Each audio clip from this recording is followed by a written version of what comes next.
Hello, everybody. Welcome to this colloquium, Nothing in Common, Apophatic Philosophy and Political Theology. It is with excitement that we begin today this third colloquium in the series called Seeds for a Political Theology that we have been conducting during this academic cycle as an expression of a kind of collaborative mode of theological work this year. After a setback from the Liberal Arts Institute last year, and given the urgency of proposing developing a collaborative research project at BC, it was possible to initiate this colloquium, Seria Colloquia, Seeds for a Political Theology, thanks to the support of the Dean of the Morrissey College of Arts and Sciences in Boston College. It has also been possible to carry out this project thanks to the generous availability of colleagues from 6 different countries. Those we have been able to listen to voices from various disciplines, such as anthropology, comparative literature, sociology, law, philosophy, and theology, to think together about the common. In an uncertain time, such as those who are living in this crisis called for by certain people, Anthropocene, Capitalocene. Decolonial thought, mimetic theory, and now apophatic philosophy, although they have different approaches, of course, have been revealed in some way as complementary lenses to think the unthinkable of horror, but above all to think the possible hope today with a critical and incarnated sense. Once the colloquium is over, we will invite those who have participated in the series colloquia to write together the fruits of our exchange, based on common thematic axes that have emerged throughout the 3 colloquia: the self, otherness, and the possibility of hope to think the political with new vigor. A collective book in this theme will be one of the fruits, the harvest of this collective labor. You will soon receive some invitations. But to introduce today the theme of our current colloquium, I yield the floor to our dear colleague Matt Kruger, with whom we began to imagine more than a year ago this event that now summons us with a provocative and suggestive title that he himself proposed, Nothing in Common, Apophatic Philosophy and Political Theology. Let us welcome Matt Kruger.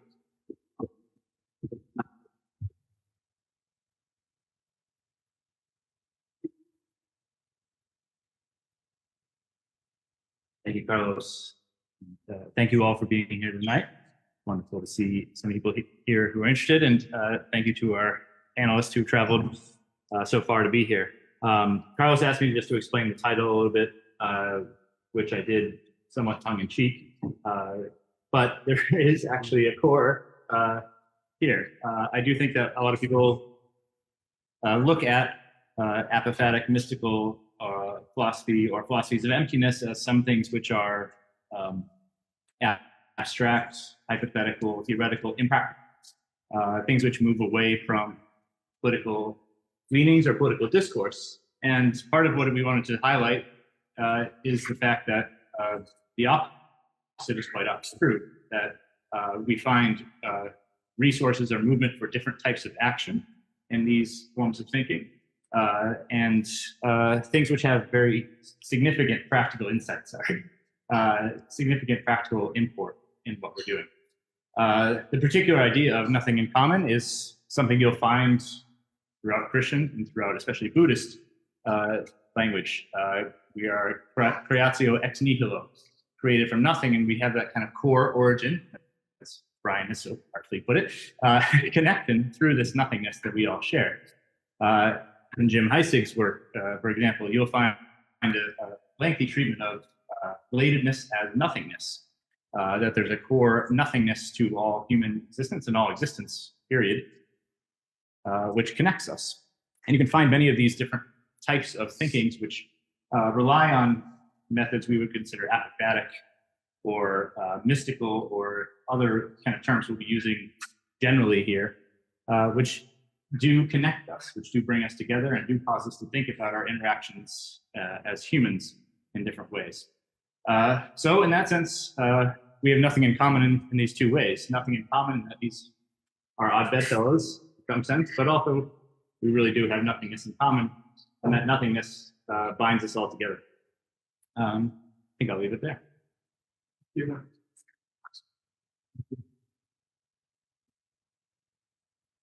I would like to honor particularly Catherine Cornille's support in this process also, because your support has been crucial to welcome our colleagues from Japan, right? Coming from Japan, and also the Department of Philosophy, who have been also very supportive, trying to work together. So thank you so much, and I give the floor, Catherine, to moderate this first public act. Thank you. Welcome.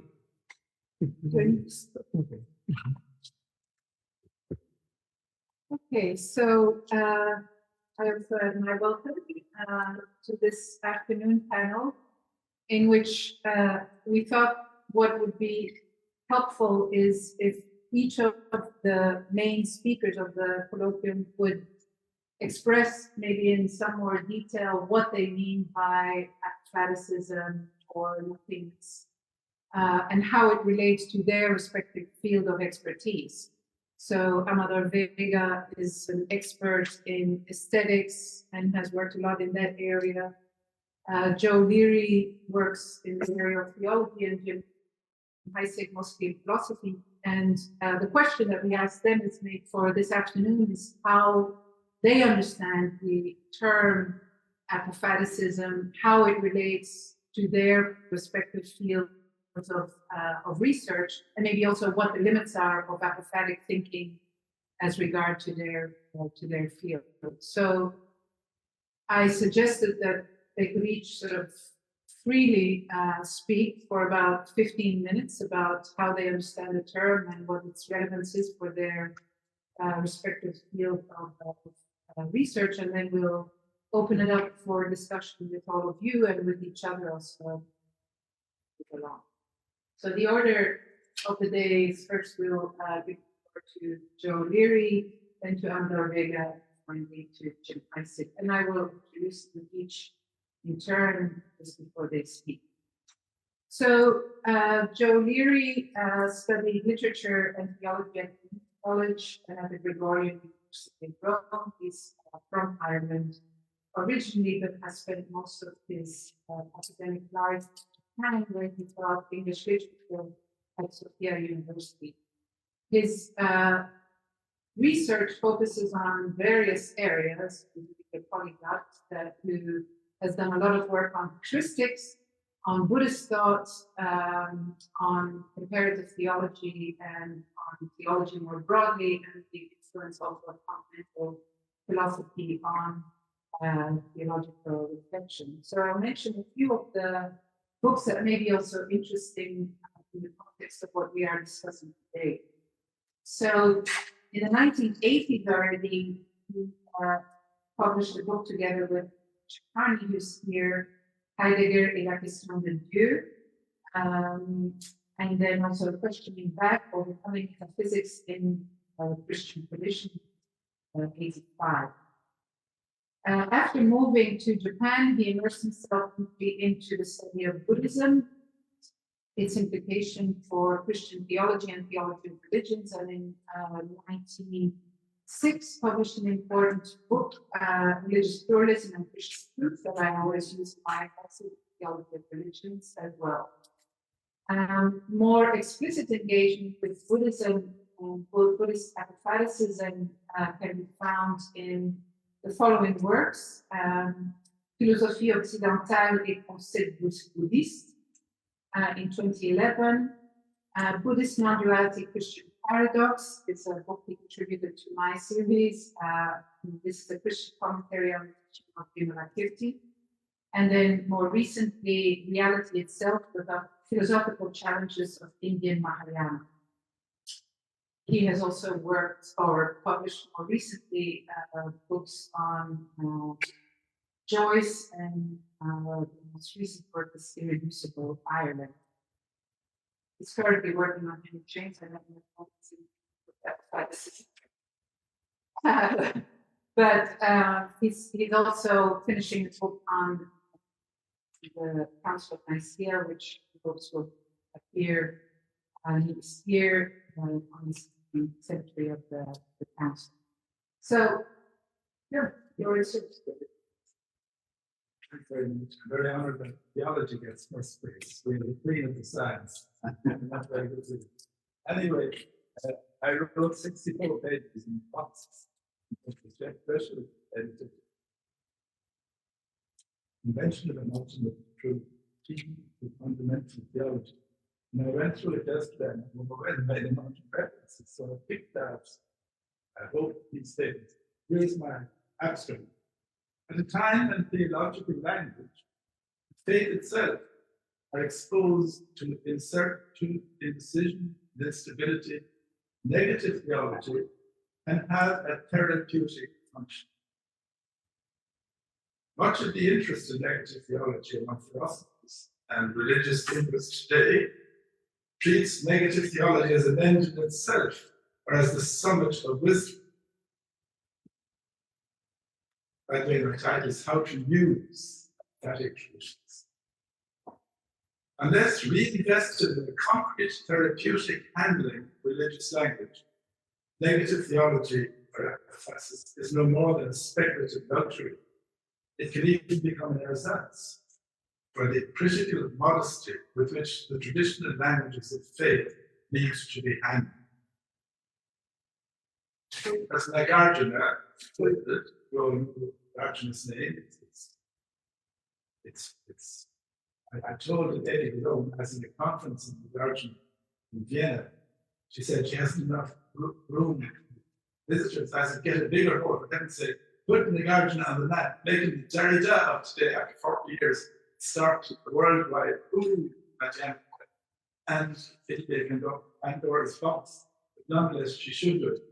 Anyway, he insisted that ultimacy, ultimate truth, that means ultimate reality, can be communicated only by recourse to prevention, to the screening through subjectivity.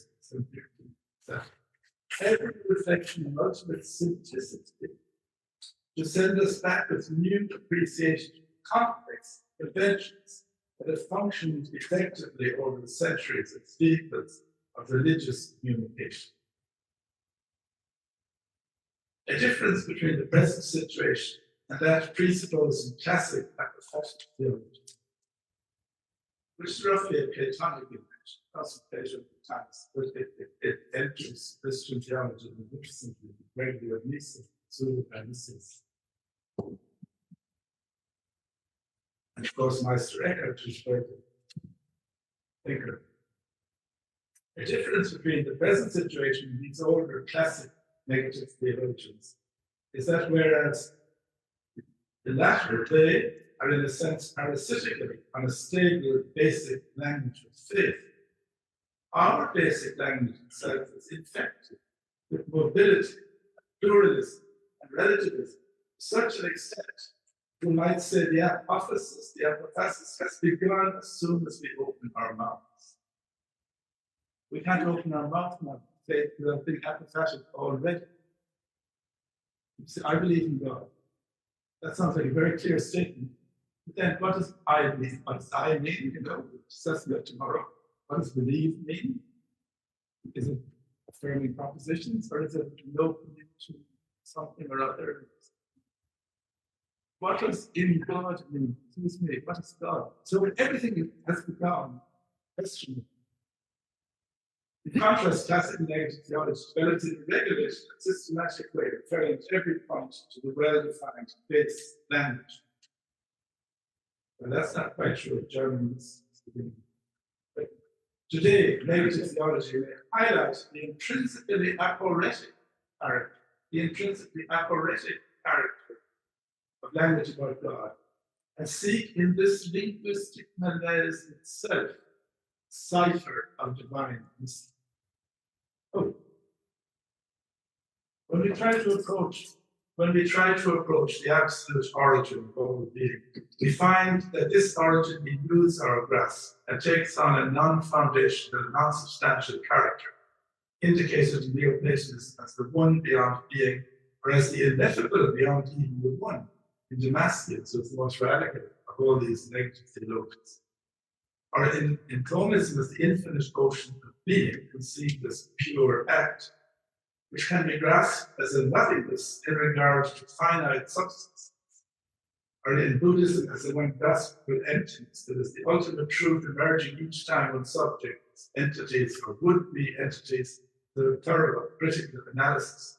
They don't stand up on the analysis. There is no substantial entity, because everything is, first of all, momentary. Nothing lasts more than a split second. And moreover, this momentariness is a gate that opens onto the general realization of emptiness.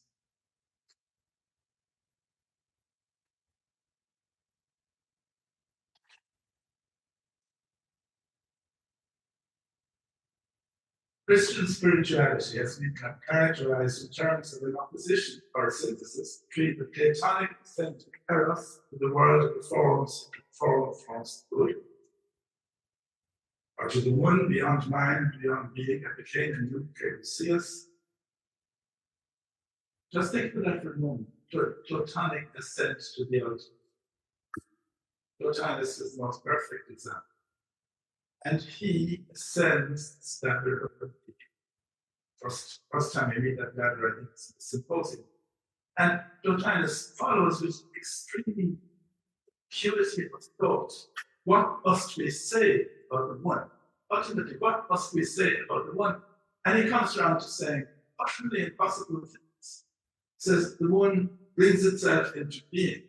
Then he says, as it were, and he uses this phrase, as it were, right through that long treatise in Il 6:8. But he forced to say the unspeakable. That's what he must say. He's not to say that as he reaches out to the one.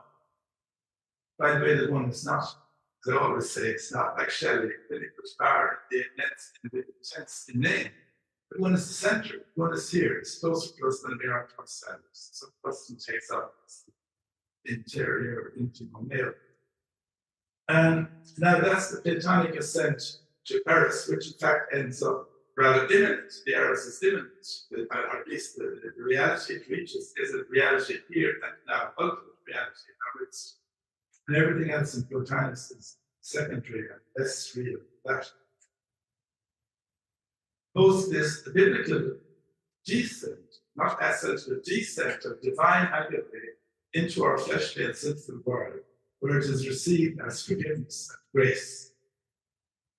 It's very powerful book by Bishop Nugren, the Swedish Andreas Nugren, Anders Nugren, who very polemically says that Christian theology has been perverted by Platonism, because Christian theology does not have any Eros, it's only but agape.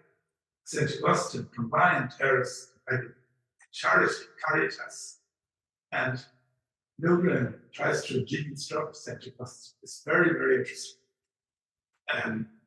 But of course, Catholics, especially French Catholics, this who will use prudence and this kind of thing, But, so we have the Platonic ascent, the biblical descent.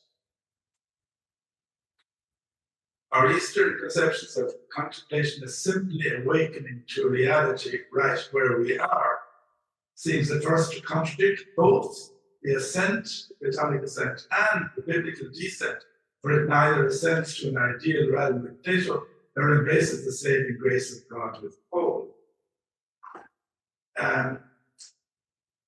But I tried to say that actually Plotinus is closer to the East than this was suggested. I'm nearly finished. The point of negative theology is to remove the blockages, spiritual to spirit, the blockages to spiritual freedom, to release energies stifled by our bondage to conventional ways of thinking. Of course, all our ways of thinking are conventional. We need to use the skill, a skillful means. It's a wonderful Buddhist expression.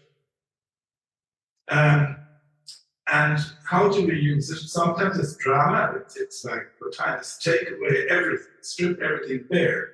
But everything we do in negative theology is a strategy. We choose how to use negative theology in different circumstances. To To play its role well, negative theology or hypothesis has to be a flexible skill, adapting its strategies to the crude or subtle obstacles that lie in its path. The word aphyresis catches the spirit of this better than the word hypothesis. Aphyresis means taking away, stripping away. More fundamental than negating language or falling silent is the shedding of delusive attachment. It's a praxis. And Plotinus's slogan for this is take away everything. Afele act. That's one style, like theology. There are many other styles. Martin Luther attested to pseudo-Dionysius. Look for Christ, pseudo-Dionysius, you will lose him. He's more Platonizing than Christianizing. But Luther himself was a tremendous negative theologian. Going too far, says God is completely unknown. Even the Christ revealed on the cross, the God revealed in Christ on the cross, may be a deception. It's the end of the powerful book, the servo arbitrum, the bondage of will. But you see, even when Luther is off the walls, when he gets too far, he still shakes. This is the powerful effect. Apophasis or aphyresis, shaking up your complacency about your religious ideas, your religious practice, and your religious identity. One more anecdote. Beethoven.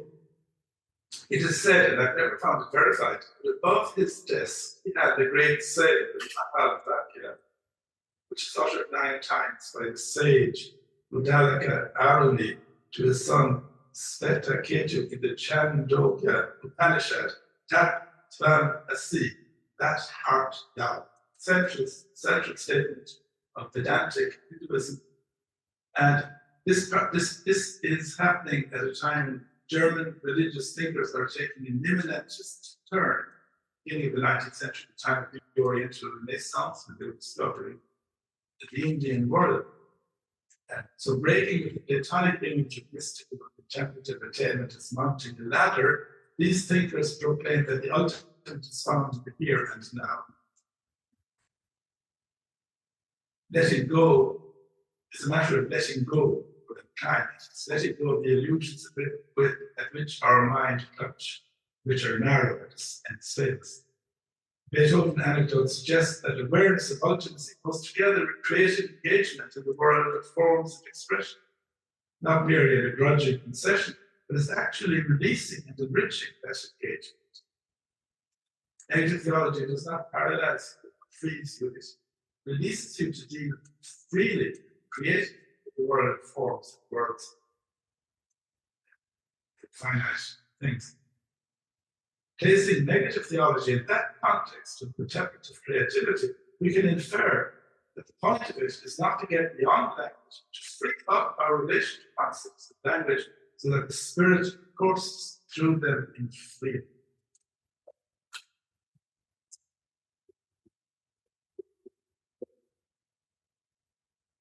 Beautiful, thank you, Joe.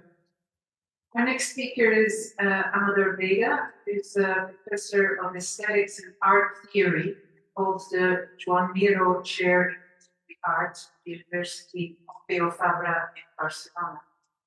His writing, teaching, and research imagine new relational and descriptive possibilities in the field of aesthetics, drawing together philosophy, theology, and the role of negative in art and literature.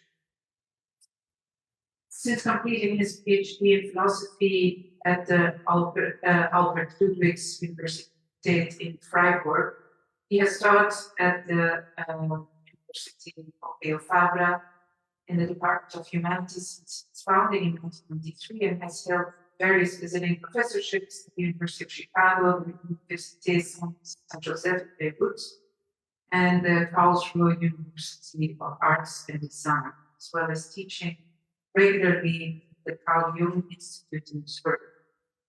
His books include the study of Mark Rothko, a book on the poetics of Rainer Maria Rilke, a translation of Sermons of Meister Eckhart, now in its 12th edition, and his 2005 lectures on art and sacred. He is the world's expert on the figure of Raymond Lowe. And his most recent books are Diálogos, Raymond Lowe's method of thought and artistic practice, El final de la elegía, lectura de Rilke, 2021, and his keynote lectures for Cities University Peruano, and Tentativas sobre el vacío, Eseos de Estética y Religión, in 2020. So, welcome, Amador Vega. Thank you very much. Thank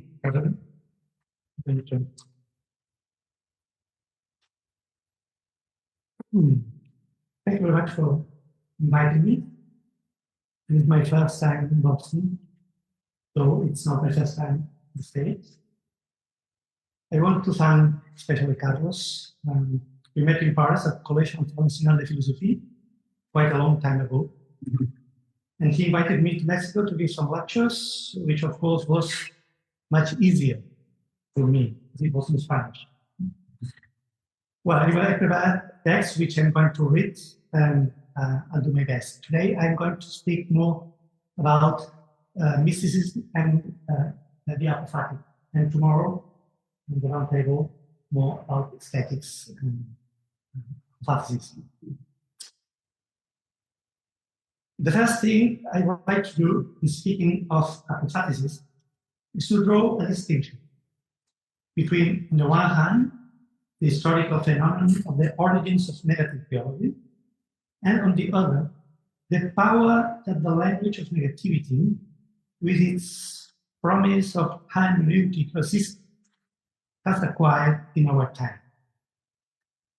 Leaving aside for a moment the historical phenomenon and its interactions across the centuries, I'd like to zoom in first on the apophatic as a category, the quality of an object. Here is our first and most powerful hesitation. How to describe an object whose defining quality is the absence of features or absence full stop.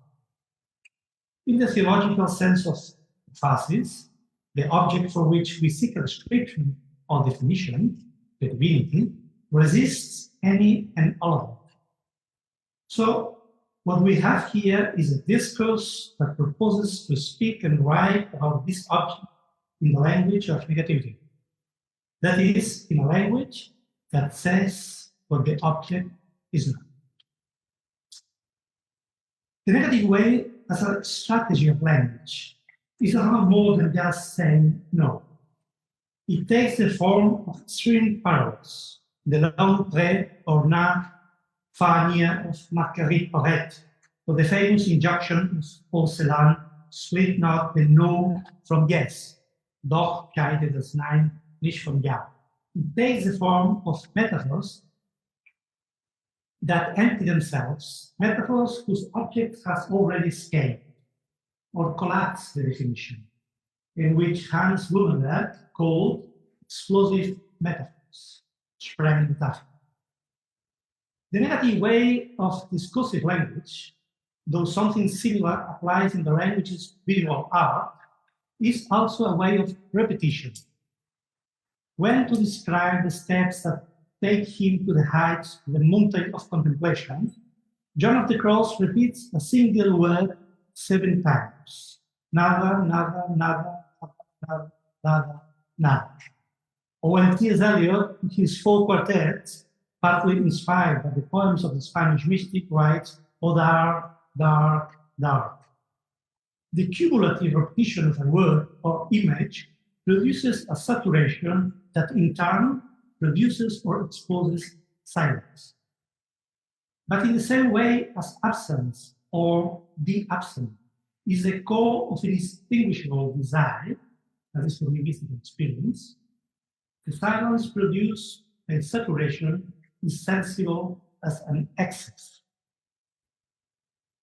How this excess, which I have defined as a surplus or asymptomatic accumulation of silence, manifests in the body, is testament to just how much tension it carries.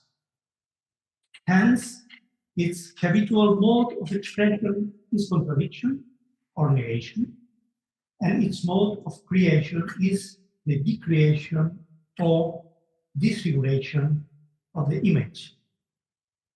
Excesses of silence, which we can talk more about at the roundtable tomorrow, are modes of speech, writing, and artistic gesture that arise out of an extreme contraction of limits by the strict observance of rules, norms, or principles that constitute an orthodoxy in virtue of an incommensurable desire that is finally capable of tensing those limits.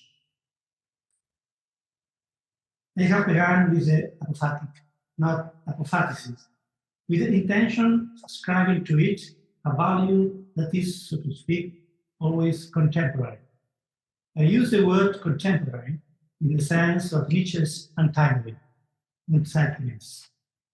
something that is always out of place, and which we can also now understand as a symptom, something that appears and disappears along the history of human culture. This framing allows us to read the phenomenon transhistorically, and so better grasp the projects of contemporaries such as Jacques Derrida, whose approaches to negative theology draw heavily on authors such as Meister Eckhart and Angelus Silesius. But all texts have their context, and alongside the provocative and untimely nature of the language of negativity in writings of the medieval and Baroque periods, we must not lose sight of the necessities and contingencies behind the emergence of apophatic thinking in each historical moment. Moving then from the apophatic to apophaticism, I suggested that the power of the discourse of negativity resides precisely in its hermeneutic resistance, that is, in the refusal to accommodate the conceptual moods of identity and univocity. The risk of this anti-hermeneutics, the risk of falling into paradox or concerted ambiguity, derives from the fact that apophasis is often founded on non-dualistic philosophical ground and a non-pessimistic anthropology. The risks of apophatic thinking, we know, have not always been merely hypothetical, something I will return to in a moment. While certain historians and sociologists of the 20th century saw the secularization of modern Western society as a consequence of the Protestant Reformation, as well as knock-on effect of the French Revolution and the Enlightenment, there is now a degree of consensus around the phenomenon of secularization, understood not in opposition to the religious, but rather as a constitutive element of the religious. The recent surge of interest in so-called political theology, whose sphere of interest and historical reckoning ranges from St. Paul to Carl Schmitt, not only confirms the uninterrupted presence of the religious in the organization of social life, it also attests to a tension always present, always contemporary between politics and theology. George Randall, with his immense archaeological inquiry, political life of Homo sacer, has managed to expose with astounding rigor the theological roots of political and economic power.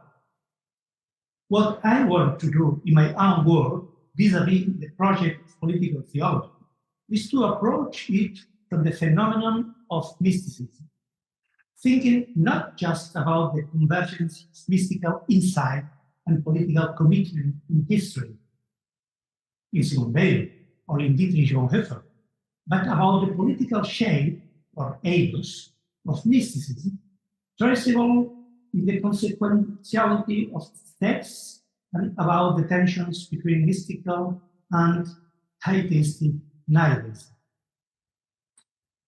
To undertake such a project, and keeping in mind the historical origins of Apophaticism as a theological phenomenon, I propose we approach negative theology primarily by a way of the transformations occurring between the 13th and 17th centuries, the historical and intellectual moment in which Michel de Certeau rightly situates the birth and decline of European mysticism. We must not forget that sensu stricto, mysticism is a phenomenon that emerges with the appearance of free spirituals in medieval European societies, and which what Werner McGinn calls vernacular theology. It was theologians such as Meister Eckhart, with prominent academic and religious posts, who, using the intimate spiritual testimony of women such as Beatrice von Nazareth and Martin von Magdeburg, coined and refined a series of philosophical concepts that have endured into the 20th and 21st centuries. For instance, Gelassenheit, von Barum, in Heidegger, and so on.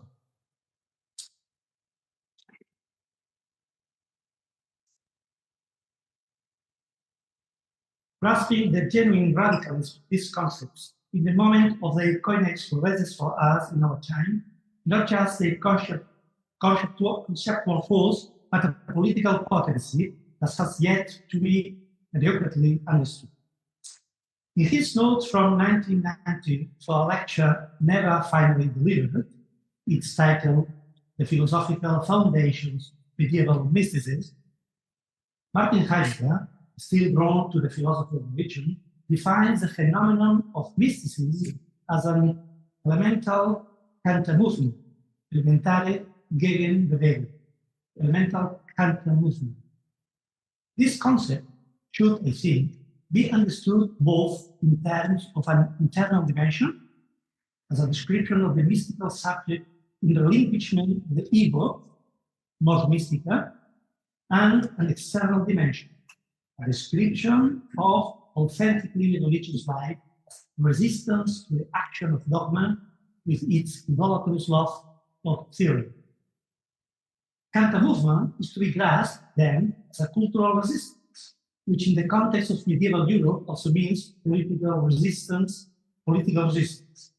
In this regard, it's important to keep in mind the fact that until the 12th century, the Church didn't know what to do with the ever-growing groups of free spirituals across Europe. Yet, already as early as the 15th century, with the creation of the Inquisition, the mutual dependency and entanglement of the religious and the political was plain to see.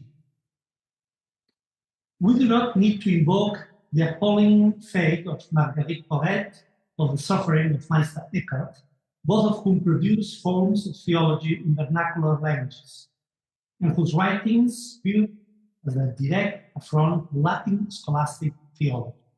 Closer to our time, we can add the case of Dietrich Bonhoeffer, victim of Reichstheologie in its most egregious form. It is not that mystic theology wasn't present in the Latin tradition, but the decisive search in vernacular terms, previously non-existent under the sovereignty of Latin, by this time conceptually dry, brought with it the birth of European modernity. The vernacular upsurge in many ways paved the way for Luther, but also the counter-reformation in the contested ways of the inner life and of personal experience. It is this same quality of resistance in negative theology at odds with a model of political theology that constrains or assaults the freedom of the individual subject, which moved Teresa of Avila to write that she needed new words to describe her intimate experiences with God. Apophaticism, understood as hermeneutic resistance and elemental counter movement, has also set me on another trail to a field of inquiry that has dominated my research in the past 2 decades. The question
and beauty seeks the comprehension of the incomprehensible.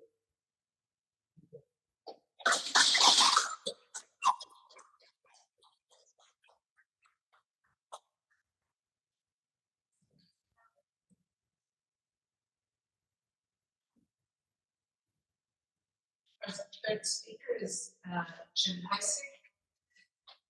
After completing his studies in Europe at Cambridge University, Jim Heisig taught philosophy of religion in the United States and Latin America for 4 years. Joined the staff of Nansen Institute for Religion and Culture in 1978 and has really helped build up that institute into the success it has today. He was director of the Institute from 1991 to 2001. His writings, which now appear in 18 languages, include over 90 volumes of the original works, translations, and edited collections. I will just mention a few of them that relate to the topic of Apophaticism. So he himself is deeply steeped in the Kyoto school of philosophy, which itself is grounded in Zen Buddhist engagement with Western continental philosophy. And his work has been an attempt also to translate the philosophy of the Kyoto school into Western terms that make them better known to us here in the West. So one of his books is Philosophus de la Nada. Another one is Nothingness and Desire, an East-West philosophical antiphony. Another one of Gods and Minds, which are the lectures that he delivered here about 5 years ago at the lectures. And then his latest kind of opus is a Japanese source book that throws together Japanese philosophy and tries to indeed make it intelligible to the West. He's also the general editor of the series Nansen Studies in Religion and Culture and Frontiers in Japanese Philosophy. He's co-editor of the Nansen Library of Asian Religion and Culture and part of co-editor of the Italian series of Japanese philosophy, Tetsukaku. In 2015, he was awarded the doctorate honoris causa by Tallinn University in Estonia. In 2021, he was awarded the Kanazawa University International Award in commemoration of Daisetsu Suzuki and the Nishida Kitaro, and he now just recently received the award of Japan's Order of the Sacred Treasure. So here, we're very happy to have the Sacred Treasure with us here. And I give the floor to Jim.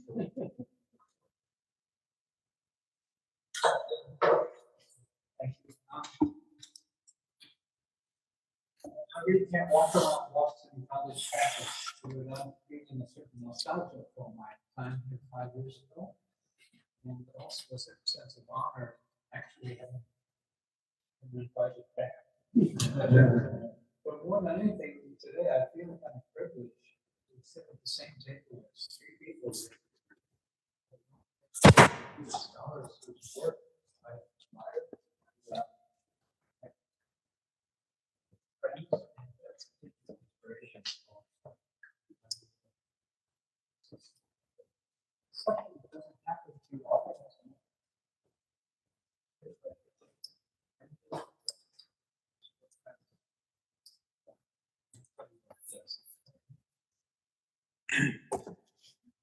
I have long defended the mysticism of the everyday as a necessary condition for appreciating the higher reaches of mystical thought and experience.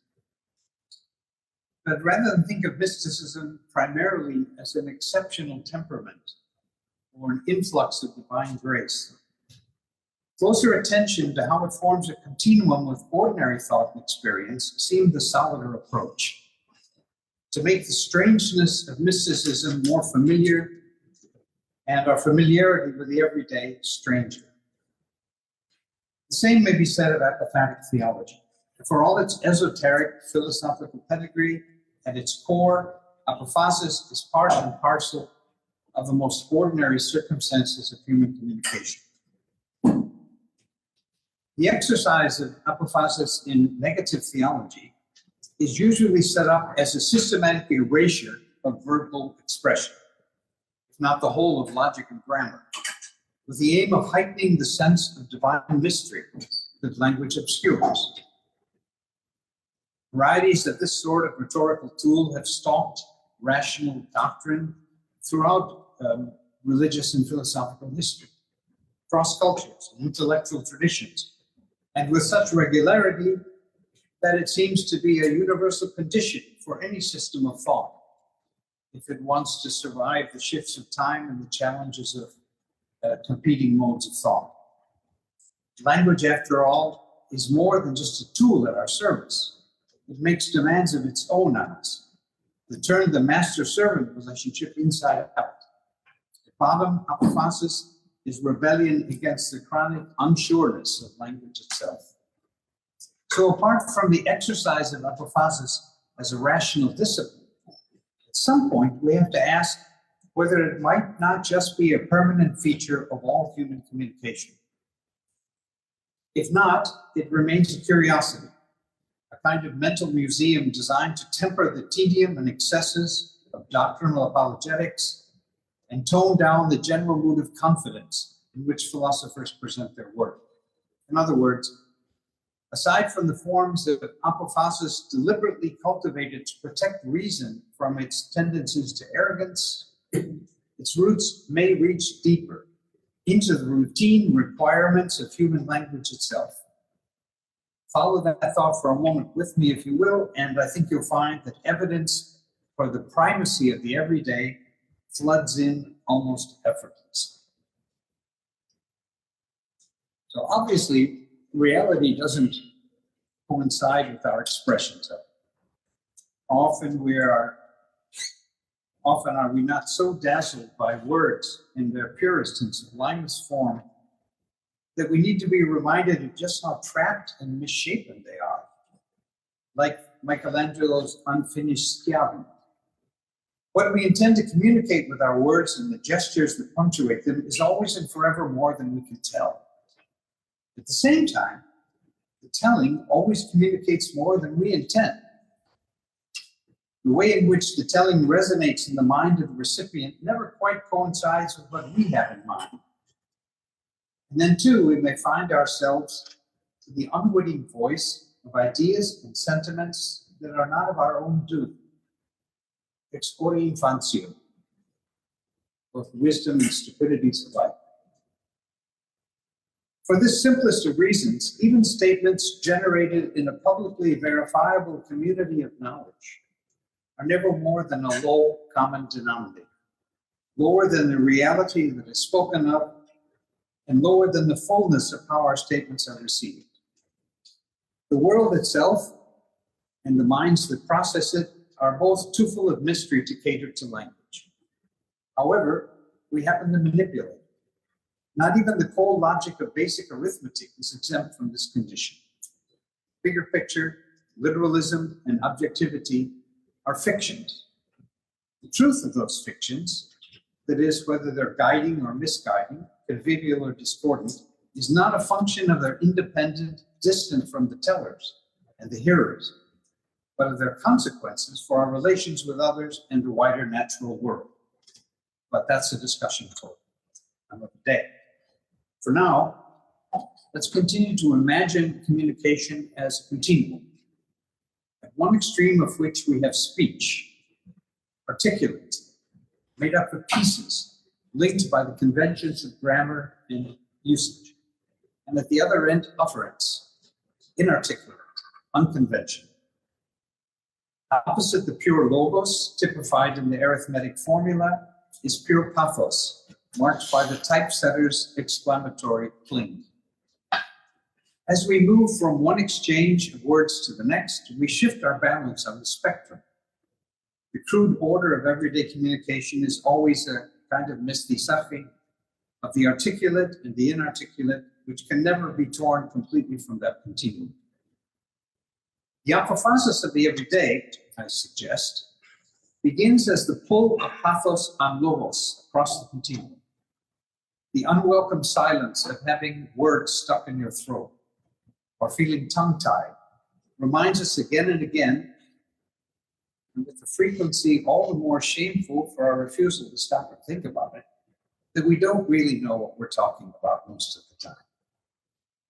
The negation or verbal shunting of apophasis, the apo, is clearest when it works transitively, deliberately silencing something that's already been said. But even so, most of the time, our negations and denials do not rise above mere contradiction, don't lead us to question our very confidence to communicate. It's in its intransitive mode that apophasis takes us beyond the mere logistics of erasing one string of words with another. Here, negation and silence take the form of an involuntary deprivation of speech that urges the mind towards what Dionysius called the darkness beyond understanding. It is dark, not because it's sinister, but because it tears us away from the pull of logos and into the unknown and uncontrollable. The 13th century Zen master Dogen exposed the logic of transitive apophasis when he stated, "The mountain is not a mountain, therefore it is a mountain." The meaning's clear. What I call a mountain is not the actual mountain, which is what makes it a mountain and not what I have to say about it. But this is only a prelude to the more important intransitive state of appreciating the world, as he says, without thinking about it. Here, the distinction between the mountain and the one who perceives it is restored to a primordial unity in which mind becomes the mountain's way of thinking about itself, and the mountain becomes the mind's way of disassociating the world from the data we gather from it. Allowed to run its course, the transitive regulation of language through negation prevents the identification of the spoken with the world, not to humiliate us, but to restore the mystery of the world. The intransitive renunciation of speech enables us to revel in that incommunicable mystery. It's here that apophasis achieves what we may call enlightened awareness or revelation of the divine, away from the logos of the speakable and into the pathos of the unspeakable. Apophasis is not a silence as an ascesis of the self or an overwhelming of reason by sentiment, but rather silence as a delicious aesthesis of the non-self, in which sensing, feeling, desiring, and thinking are reawakened in an elemental bond with the world, often tattered by too many words. Compared to our daily struggles with expressing ourselves and the occasional insight into the limits of all human communication that these struggles open our eyes to, the unexpected and random interruptions of silence that overpower us, all of us, from time to time, seem incidental occurrences. These intransitive invasions of the apophatic may temporarily collapse communication into incommunicable pathos, but they're simply too fleeting, too muddled to take seriously. A child giggles. We breathe in the warmth and sweetness of the air after a thunderstorm. Something tastes odd. Out of nowhere, a melody makes us smile. We walk down the street, and for the time it takes to bat an eye, we know that happiness of everything being just as it should be, and we ourselves being just where we should be. We take these little tears in our habitual patterns of perception for granted. We see something that isn't there. We hear something that has no voice. We sense the presence of something that's absent, and then we let it pass. Our jaw drops, and we pick it up again without even realizing that we have no way to communicate to anyone what just happened. We take a step into that darkness beyond understanding, and then rush back to the light. The pause in the score that's meant to echo what went before and prepare us for what comes afterwards is squandered, swallowed up in the familiar rhythms of the workaday. Of course, all of us have known the more serious interruptions of ordinary perception. Flashes of wonder or awe or terror or ecstasy without any apparent source or explanation. Flashes that don't let us off quite so easily. At such times, we exercise the feeling of discomfort by covering it with a plaster of abstractions to relieve the sting of its incommunicability, passing it all off as fantasy or hallucination or the residue of some earlier event. But the opportunity is always there to hold on to that discomfort as long as we can, until we find a way to make room in mind for expressing the voice of the voiceless in the form of the formless. Unless we pay attention to these breaks in what we expect of the everyday, there's no superstition. And without superstition, no religion, no myth, no revelation, perhaps no real art. Etymologically, mysticism suggests a seeing by shutting out, or to see. So too, Apophasis requires an ob audire and an obligare, an intensification of listening to and connecting to the world through shutting out language. The recovery of apophatic obedience and obligation towards the unexpected strangeness of the everyday loosens our hold on the reins of life that binds us, if only for a heartbeat to the higher rhythms of the darkness out of which language was born, into which it must inevitably return, to surrender. All this may seem to derail the discussion of Apophasis from its customary meaning, but keeping it on track is the whole point of insisting on its everydayness. My point is not to wrestle the term away from the rational discipline of a theologia negativa, but rather to thaw the mystery of the divine with the warm breath of ordinary experience, so that what's been frozen in the language of transcendence can flow again freely into our lives. At least that's what I understand what happens when Apophasis is allowed to run its full course. In the broader view of things, I've tried to make the rehearsal of ideas in everyday experience, that is, turning over the soil of intellectual history to find its roots in the ordinary and familiar. I've tried to make this a general superintendent of my sanity these many years. Time and again, the effort to keep one foot planted in the world of my primary education in Europe, Americas, and the other in my secondary education in Japan, has made it hard to walk in any direction without falling on my face. Flight into the pure skies of philosophy has often been the surer course, and one I've learned to navigate rather comfortably in my own way. Ironically enough, it's been the world of religion, with its religion, rituals and stories, its teachings and superstitions, that have helped me to see the everyday as the final frontier for making sense of life. Religion for me is a reminder that I know better than I let on. If I had to put it in a few words what I expect from the varieties of religious tradition that I've crossed paths with, I would say I look for something to imitate rather than for something to venerate. Once the temptation to analyze and compare the words of figures like Jesus and Gautama, the question that remains is this: how can I find the place where they were standing when they said what they said so that I can say it? Understanding by standing under the words instead of standing over them like a warrior with a foot on her neck, or kneeling before them in adoration.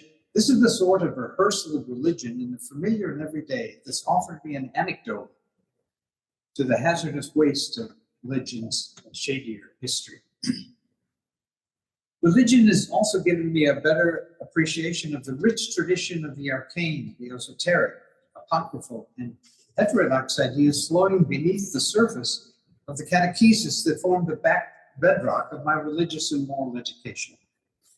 I wasn't at all surprised to discover that the strongest impressions which Western religious ideas and imagery left on the thinkers of the Kyoto school, on whom I cut my philosophical teeth in Japan, were not drawn from established doctrine or leading theologians or scriptures, but from what they met in the backwaters of Neoplatonism and mysticism, not to mention the heretical philosophies that flourished alongside Christianity, often fed by those same springs. Finally, religion has given me a way to describe the struggle to overcome the human condition.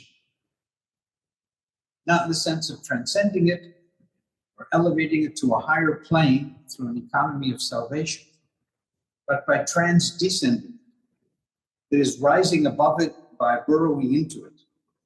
In the same way that scraping the words away apophatically can help uncover a mystery directly underfoot of our everyday lives, so too, we honor the desire to have done with the trials and tragedies of our human condition, not by gritting our teeth with forbearance or clinging to fantasies of a world beyond, but by finding for that desire a proper iconography to keep us from losing sight of the overriding mystery of it all, by seeing the nothingness writ small and the awakened mind as a reflection of the nothingness writ large on the pages of the universe.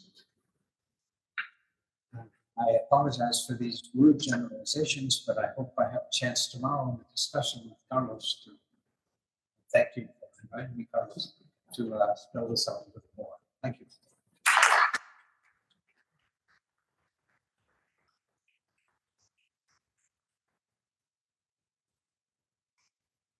So I think these three introductions have set the table with which we failed thoughts already that we can continue to engage either between the speakers or with the audience. Is there something that you feel like you want to respond to in each other's presentation?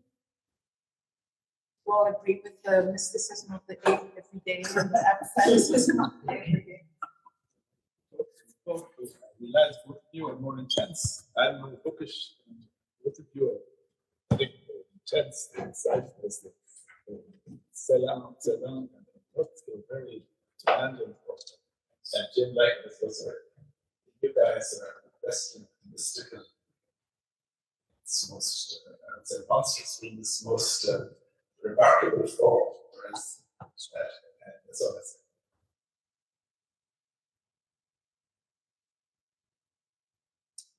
All right, the floor is open. Richard. Thank you for the great talks. My question is for Jim. I don't know if you remember, Jim, a song written and sung by Jonathan in 1968 that went, first there is a mountain, then there is no mountain, then there is. And it struck me when you were quoting it to Jen, that said with his face, but there is no mountain. It's a mountain. That when Jonathan posted that song, everybody was singing it, at least in the beaches of Ireland, the summer patches. It was about the everyday. Didn't quote Daniel, Michael said something very similar also. Christianism, the mountains owned about without what for nothing. Yeah. So my question is this: given the fact that you will find a similar statement about the nothing that reveals being, in Donovan, in Eugene, in Dionysius, would you say that there is a certain perennialism of this experience of the nothing?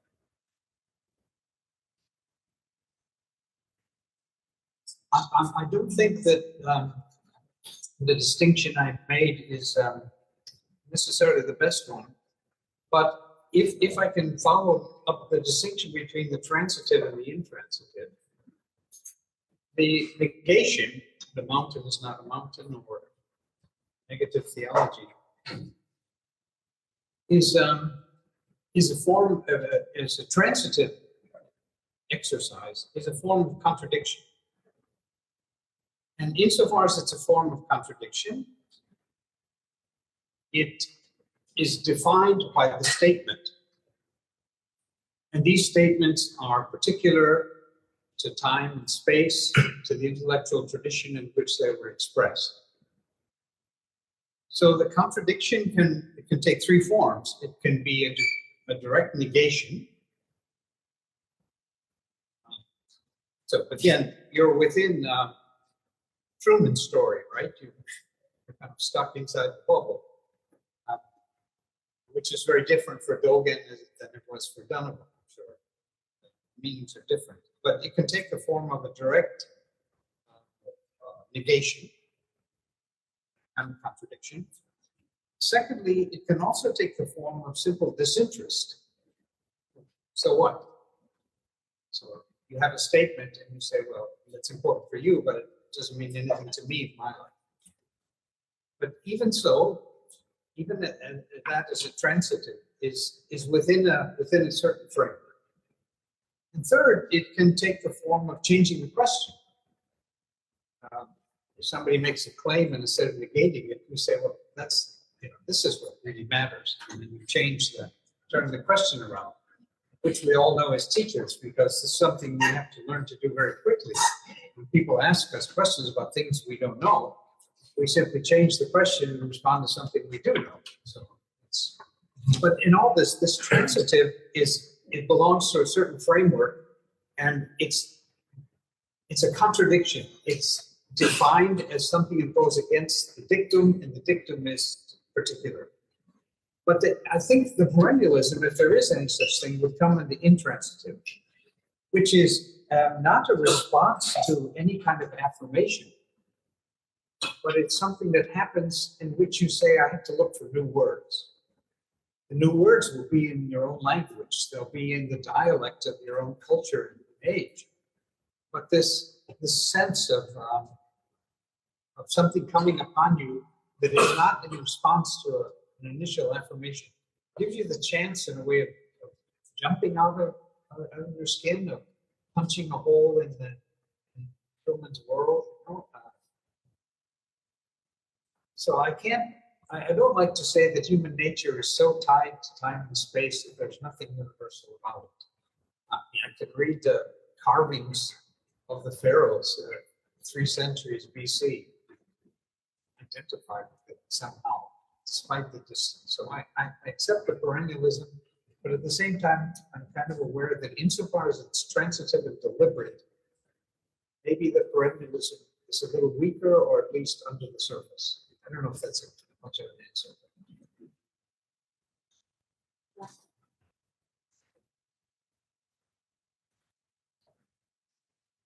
Thank you. These were all 3 good speakers. Thank you very much for taking that for some time. I wonder if I might invite Professor Vega and Heisig into a little conversation about the role of experience. Professor Vega, you had used the word experience a few times in a few ways. I think you used the term ecstatic or experiencing mysticism, as though there are distinctive experiences that we qualify as mystical. But Professor Heisig was suggesting, I think, with his ordinary mysticism, not so much particular experiences, but all experience somehow, in relationship to the full range of experiences having a mystical dimension. Maybe there is no rift between you, but I'm sort of interested to see if there might be some discussion between the two of you on the role of experience or distinctive experiences. Are there distinctive experiences, or is there some risk of a kind of experientialism when it comes to mysticism contemplation?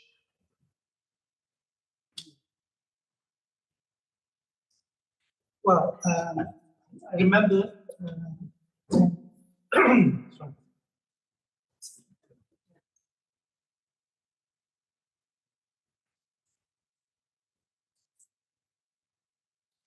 Yes, there's always a very difficult question about experience.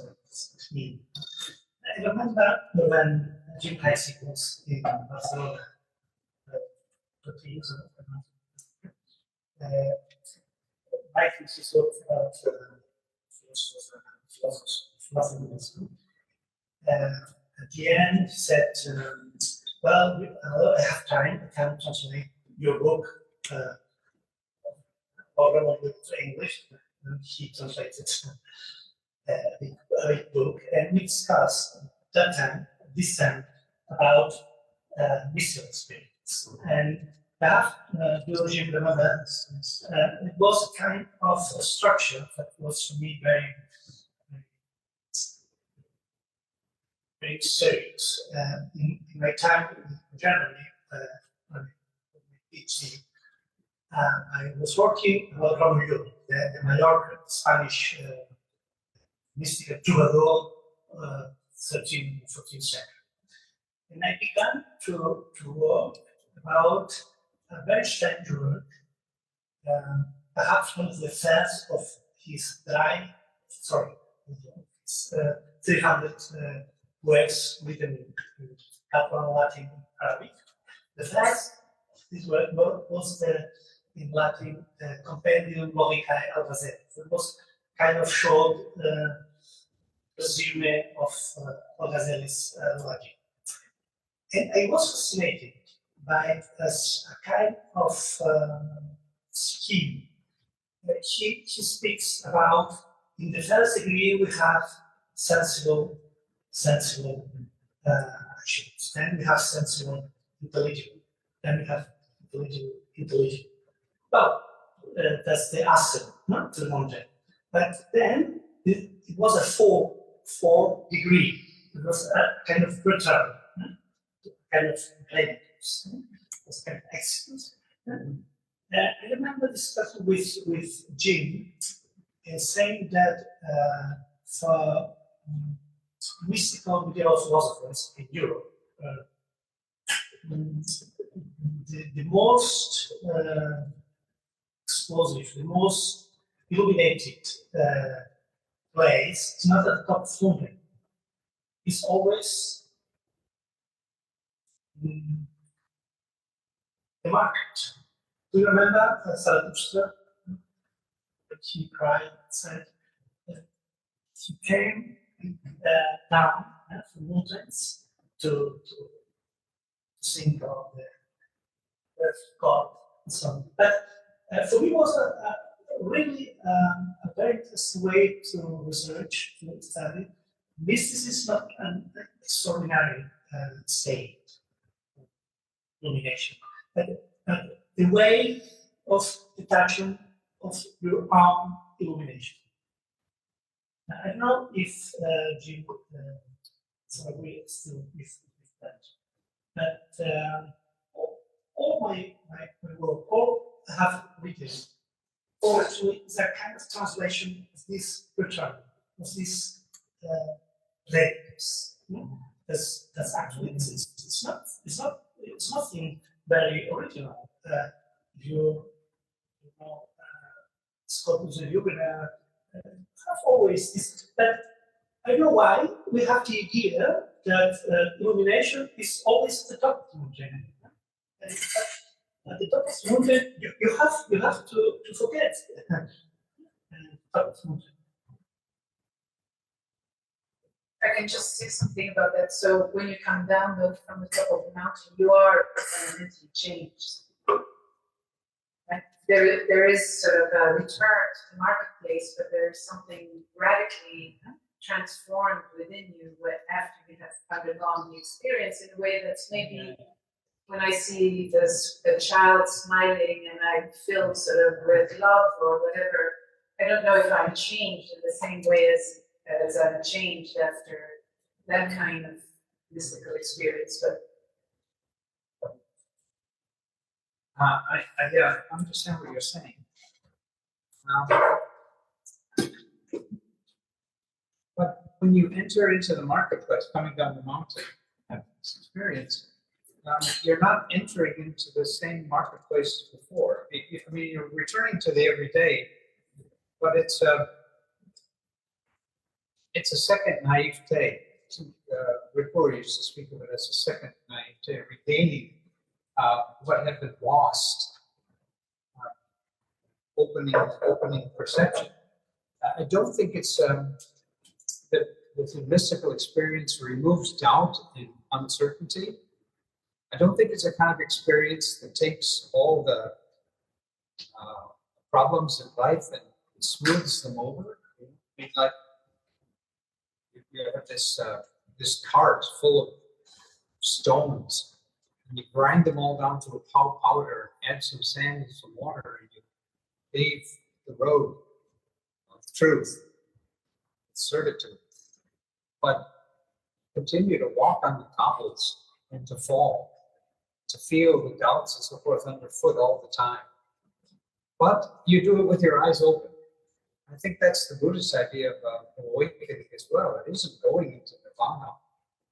It's returning to the everyday. There's a passage that came last week in the Gospel of St. John, 3rd chapter, where Jesus is talking to Nicodemus. And he says the most extraordinary thing. He says, the only one who's ever been to heaven is the one who's come down to earth. I think, well, that's obviously wrong. I mean, he talks about the patriarchs and the New Testament. John talks about the saints, Blessed Virgin, and all these things.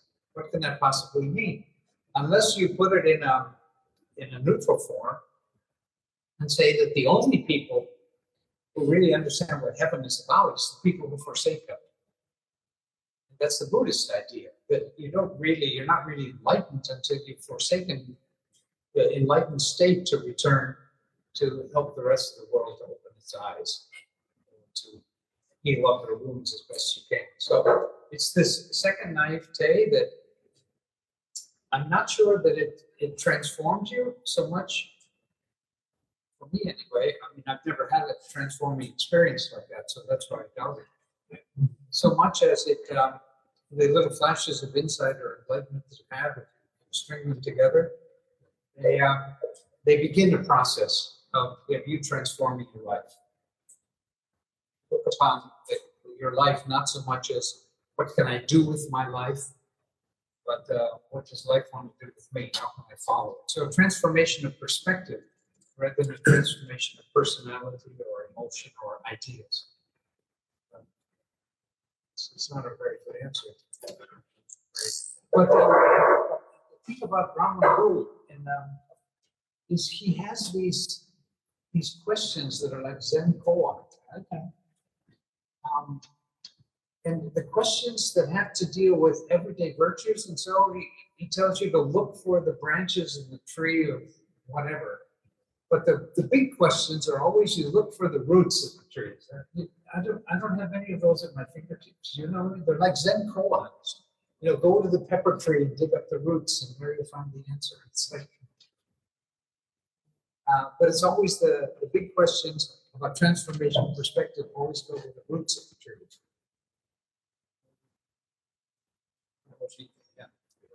Yeah. Still about experience. That's a very simple thing. Experienza has strike pain, pericolo. Experienza has something to do with danger. It's not just being. It has something to do with education. It has something to translate, to communicate. It's, remember contemporary struggle. It's to bring something to the others. I have here a short quotation from because that's now in his Arbor Philosophia Moris. Yeah.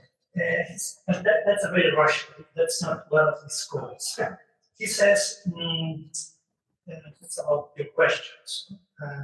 He says that in love, there is no concordance without difference. So, difference here, for him, differentia is one of his main concepts. Differentia is a guarantee of concordance. He doesn't speak about unity, instead of unity, or identity. He speaks about concordance. But the basis for concordance is differential. Obviously, in the case of Roman Good, he was thinking to put together Jews, Christians, and Muslims, not to combat the others to your own religion, but to respect the difference. Differentia is the ground, the unfounded ground, the mystical ground, root on the root in terms of my style. But that's much now. Maybe back to the apophatic, I wonder if the question can also be raised in those terms, the difference between the everyday and the ultimate experience, that there is something about the mystical experience that by definition cannot be expressed or cannot be said. It's by definition beyond language.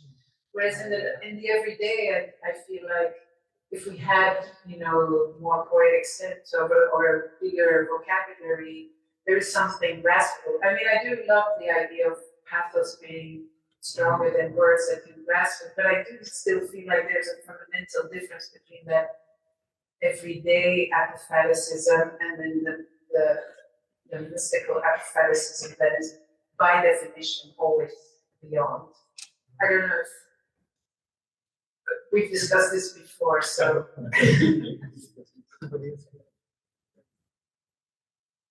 Yeah.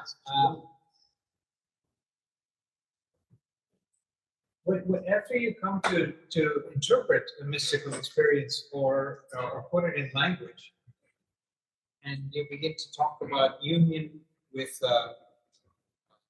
absolute or with a God, or you begin to talk about it as the emptying of the self, drop of water into the ocean. Once you come to that point, then of course it separates from the everyday. But my point is that those statements are half statements, and they only have a meaning when they enlighten the ordinary experiences of every day, and vice versa.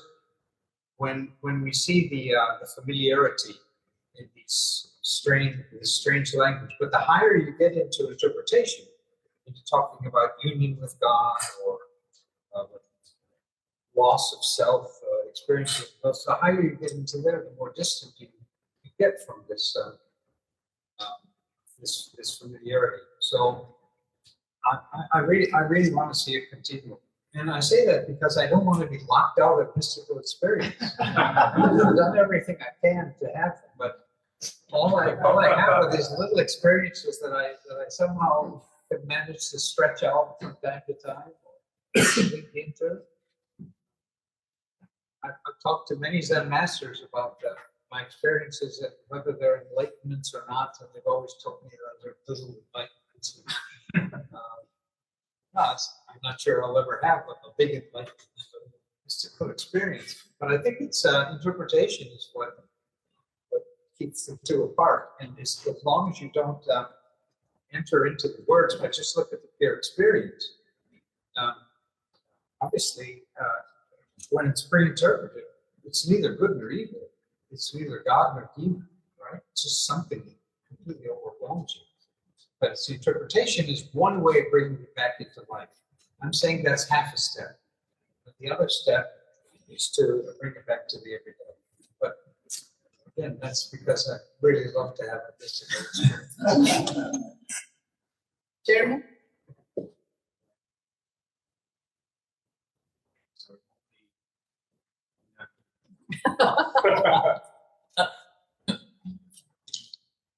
Thank you. It's immensely stimulating, and I was immensely stimulated by the thing you said, Ken. It seems to me something like this is true. That I was thinking when Professor Heisig was talking, it always seems to me like actually language is used as a kind of a synecdoche for the whole problem. But the whole problem is really figuring out what we mean, and of course that's carried along by our ability to talk about what we say. But like the communicative dimension of the problem seems like in some way kind of I don't know if derivative is the right word, but I mean primary problem is that things just outrun our ability to understand, objectify. We're always chastening our ideas by the judgments that we make about them. But when we do want to communicate, or even in the internal dialogue, we're trying to figure out what we need, we have to turn to images for that. And it struck me, Catherine, that the thing about ordinary life is consuming more images. You're in a wordless and imageless formless prayer. It becomes so much more difficult to figure out what the images be, but the experiences of everyday life. They're so mediated by sensorium that it's easier to find images for them. But the other side of that, I think, is that it always seems to me when I think about, what is per se inexpressible and ineffable. I forget exactly how you put it. I've translated it. I haven't did yet. It always seems to me that actually in ordinary life, there's something amazing in ordinary life that's completely inexpressible, and that's the experience of wonder. The experience of wonder. That is to say that wonder as such only comes to any kind of determination in the form of a particular question or a particular set of questions or some particular answer. It's responsive to some kind of question.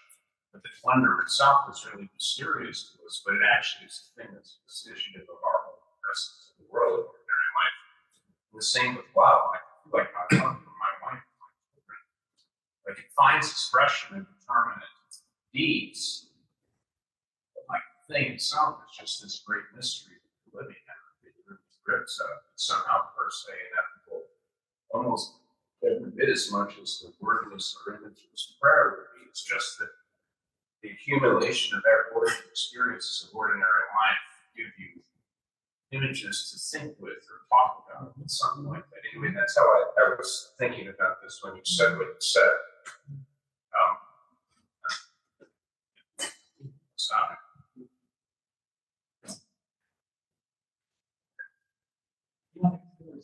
it. If people have a response to that,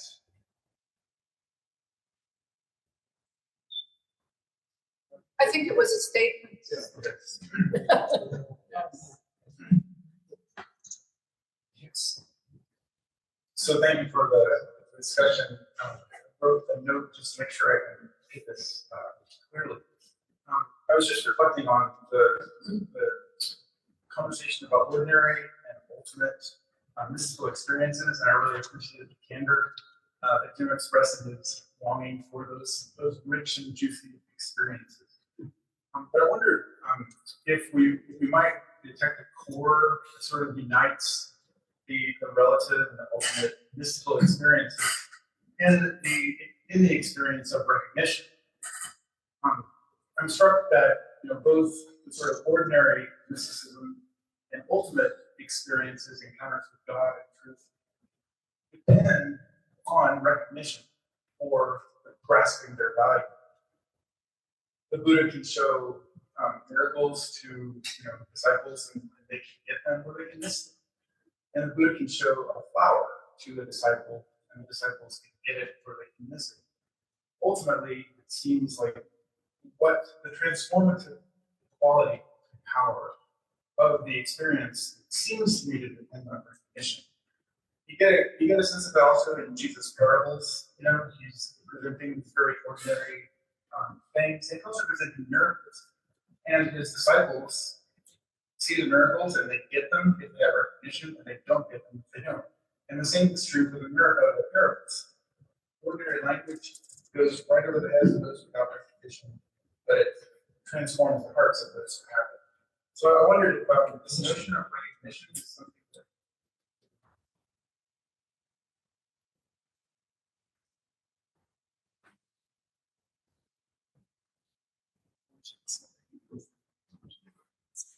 Response?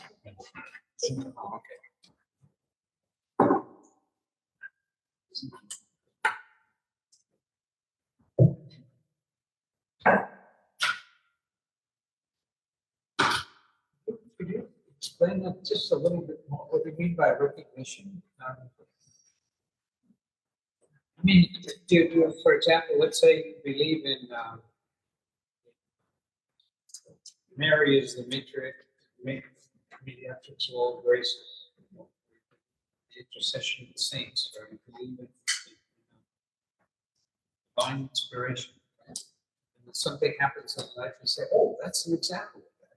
So you have these categories, and you have to decide where to post them. Is that what you mean by recognition? Or Understanding. well, I'm not sure if it's like an interpretation from a given idea, or if it's more recognizing something ordinary. Isn't it? That's really important. To stop there, to wonder. Yes, I understand.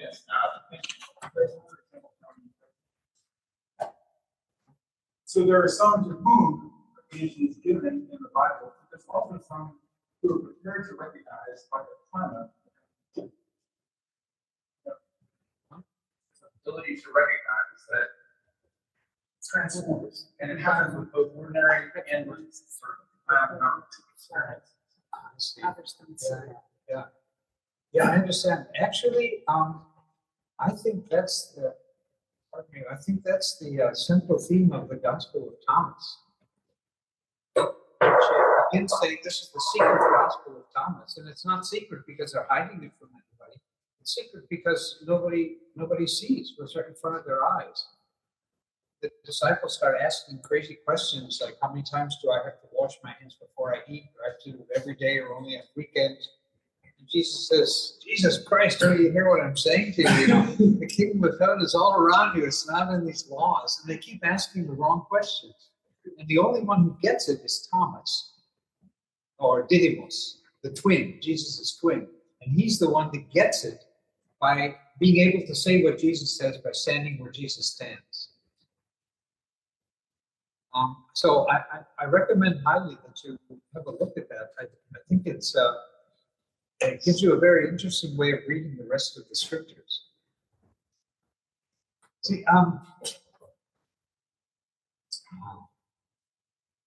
if I could just carry on for a moment here, something. There's a problem for me in a lot of problems in the New Testament. One of the problems I had was that Jesus says, when you give alms or you do good, don't be like the Pharisees that trumpet themselves on the street corners, but go into private because God sees everything you do. Don't make a big fuss about it. Then a little later, we have the statement that don't hide your light under a bushel, put it on a mountaintop where everybody can see it. So which is it? Is it like sometimes we hide and sometimes we... Then it struck me, wait a minute. There's two kinds of light here. There's the light of the halo, which goes behind the head and makes that individual seem important. It lights up that person so that if it's a statue, you can kneel before it, ask it for favors or venerate it or adore it. The halo draws attention to an object of veneration. But then there's a second kind of light, and it doesn't illumine the individual, it illumines the surroundings. That's the light of the candle. The candle is invisible, and its invisibility is what makes it, the rest of the world, lighten up. There's a saying in Japanese that the foot of the lighthouse is dark. So the candle is the image of selfless lighting, and the selfless lighting begs for imitation, not for adoration. It begs you to see what the light illumines rather than to focus yourself on an individual. So again, that's two different kinds of recognition. One is you're recognizing an object to worship. The other is you're opening your eyes to everything in the everyday world and saying, that's the kingdom of God. And that's what the Gospel of Thomas is about. Yes, and you know what we really said, that you could sort of contradictions. But the gospel is also full of contradictions. And they're not contradictions because they're all situated in advance of the 8th century.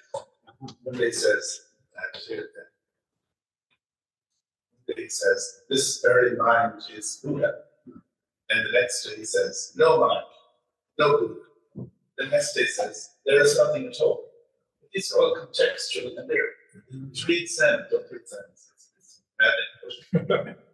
I will question it. To read Zen, you must read it as a series of practical situations. That's why the koans say the opposite things all the time, because they're dealing with different people in different situations. Richard's question is a very important one, hermeneutical question of readiness. I mean, I think you were having to talk as if mysticism is one great millennial unity. And I don't think it is. At least I'm sort of, as I said, I'm bookish, and I want to see the differentiation between the different discourses. Of course, there's a recurrent features of this wonderful dialectic between the mountain and village. Bodhisattva comes from wisdom to compassion, back again. And the two are the very pillars of Buddhism, but they're not set in stone. They're not principles like that in Platonic philosophy. They are attitudes. And if you trace the discourse on either in Buddhist tradition, it's constantly changing. And the image of the current, the two wheels of the current, it's practical. Keep doing them together. So the traditions are extremely mobile and plural, and things keep our head as we deal with them. To ask on every occasion, what is being said here? What does that suit mean on this occasion? And says that, or what does Jesus mean on that occasion? And he says that. He may be many things. He may be many things. Maybe our purpose to say that it can be applied in many different situations. That's what it's. I wonder if that's also a bridge to talk about. You were mentioning that mysticism always is contextual, and that it always has an element of resistance, and because the conference is also, I'd like to make a bridge to the resistance part and see whether you could say something more about that aspect of mysticism and its contextual nature.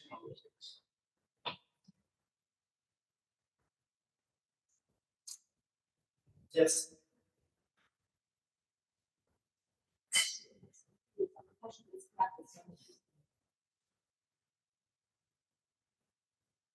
Yeah.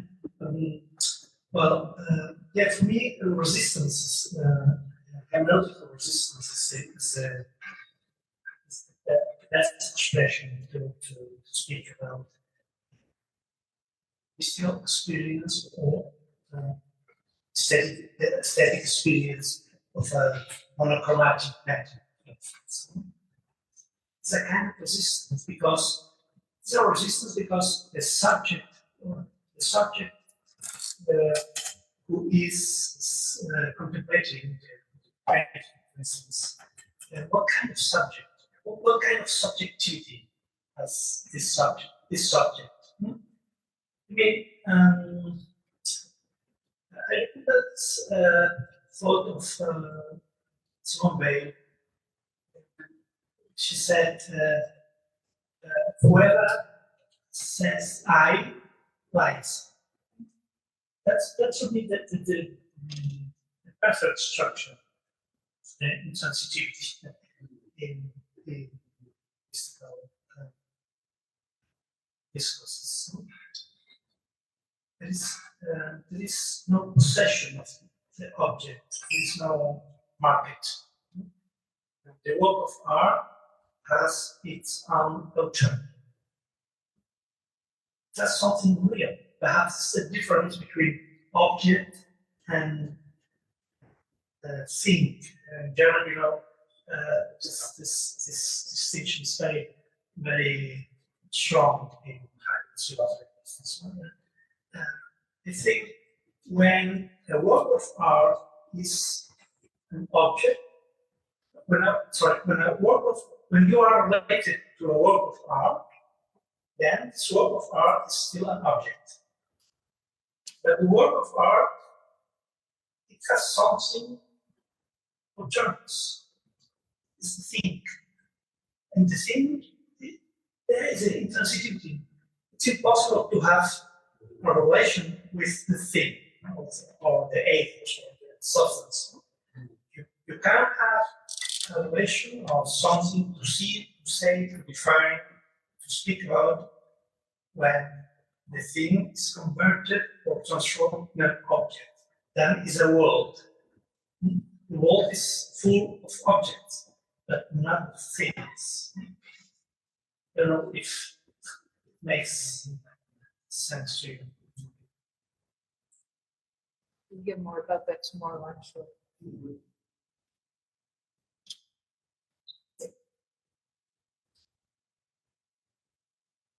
Thank you, and thank you for all who have presented today. It's been very enriching.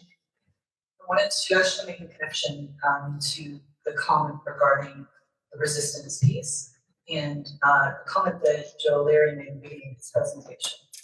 He argued that apophatic theology can have a therapeutic function today. This is, I see the connection here. And then, but in the next breath, Joe said, everything you say is already apophatic or infected. So I'm wondering if you would embellish or elaborate a little bit more on what you mean by the apophatic theology can serve as a therapeutic strategy today, if we're in a situation where we're already in apophasis. We begin from where we are, and contemporary people who discourse and language, we have, because we wrote such terrible things, and our whole attitude to faith is affected by the heavy pressures of our culture, which is a culture which has the essence of atheism, God and all this kind of thing. So we have to begin from there. That's our negativity, right? But then we turn back to the apophatic tradition, and this therapeutic in a double sense. It helps us to see better what we are experiencing. And second, to give it a gracious meaning that these apophatic people went through negativity to attain grace and peace and insight. So it's therapeutic. I try to find an analogy for that. Sorry, I can't.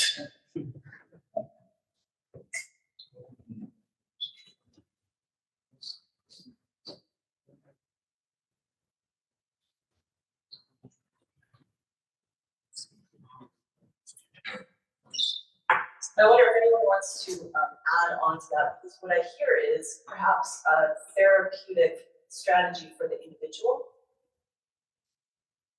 How can we make it a therapeutic strategy for the social political? I'd like to add something to this approach, because I would like to ask you, what do you think about the new bonds coming from this apophatic experience, or the ordinary life, or the ultimate reality? This coming back to the market. There's a new self, there's a kind of conversion that is produced by this kind of experience, the mystery of the real. So, what kind of new political bonds, I would say, see in this kind of processes going back to the market?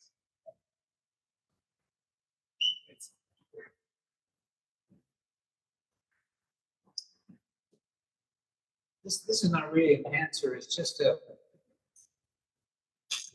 cute comment. But if you think of therapy, not so much as curing a disease, covering up a scar, but if you think of the therapist in its original meaning, the therapist was a sacristan. And the sacristan's job in the Greek temple was to make sure that every god had a statue proportionate to their importance. And of course, that there was an altar for all the other gods. And which is the job of the therapist in a way. It's not so much to heal your past as to enable you to live with it. And you do that by adjusting your values. And I think whether it's a high mystical experience or a rather ordinary one, cash value or the proof that it's mystical is not so much whether it's consistent with what people in the past have called mystical theory or whether its theory is consistent with doctrine or whether it's like the other models, examples, but whether it upsets your values, changes your values, things that you consider important. Because that's what a transformation of perspective is. Some things that was unimportant, all of a sudden becomes really important. I imagine this must happen when you give birth to a child. All of a sudden, the relationship between the mother and father changes dramatically. Something else becomes. That's I wouldn't call it a mystical experience, but it's a transformation of perspective, which means all the values in your life you have to adjust.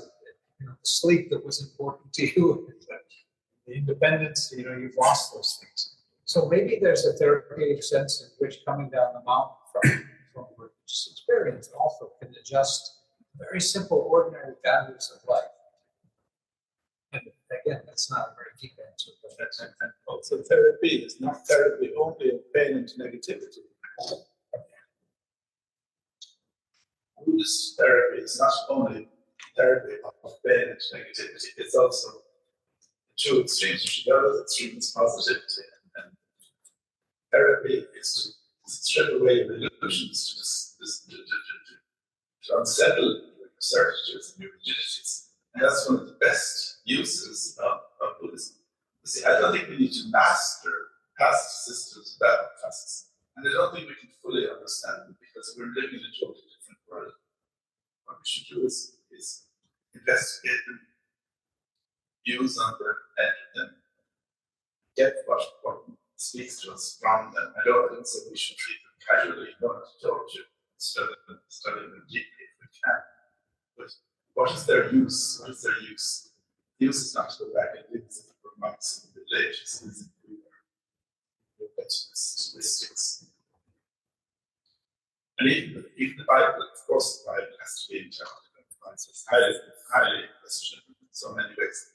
So even when we read St. John's Gospel, for example, we have to, of course, try to understand it. To my mind, it is a mystical text, though many people say read it in a very dry way.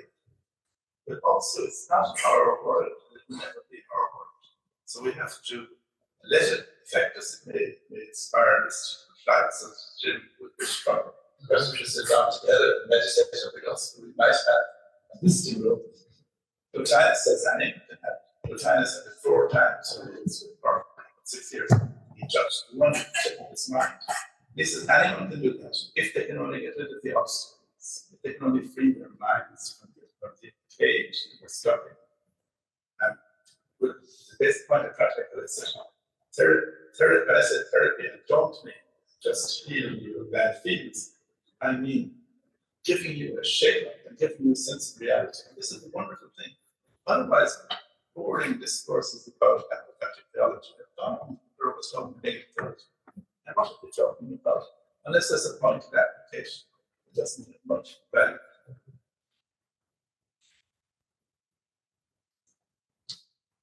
I didn't know, though, that the history of mysticism and apophaticism shows sort of the immediate effectiveness of those experiences, or they had a value in themselves. It's not because of anything other than that experience itself that it was held. And in that regard, I don't know whether the history of mysticism and apophaticism has a lot of promise for the kind of political theologies, which I'm very interested in what will come out of the next few days. But if we look at apophatic mystics or mystics in general, they didn't tend to go out in the market and change the world. You know, the world was itself, you know, polluted or sinful, and they tended to stay in their monasteries where they could continue to cultivate that experience. And the world itself was seen as, you know, in its essence, sort of tainted, and nothing that was part of that experience would actually change the world and the political situation itself. So it'll be It's not rather than around the map, it's kind of the column in the center of the marketplace. For like praying or fasting,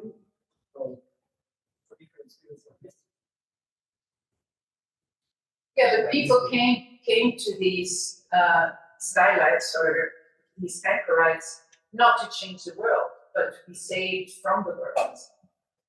So I mean, I'm fascinated in what will come out the next few days, but I think the link will be more difficult to establish. Yeah, not the political. Society. I'll give the last word to That was the desert in the middle of the city. The desert. We have in Barcelona. We still have in some streets the word desert. Place for buildings, of course. In the desert, there was Mars. But today, I was thinking about how to answer your question. And suddenly, I remember so that perhaps for you know better than me because it's English literature and I expert in English literature. But I suddenly remembered a letter of John Keats to his brothers, and today I found the quotations. It's very short. He speaks about negative capability. You know that. Yeah, that's has to do with negative capability.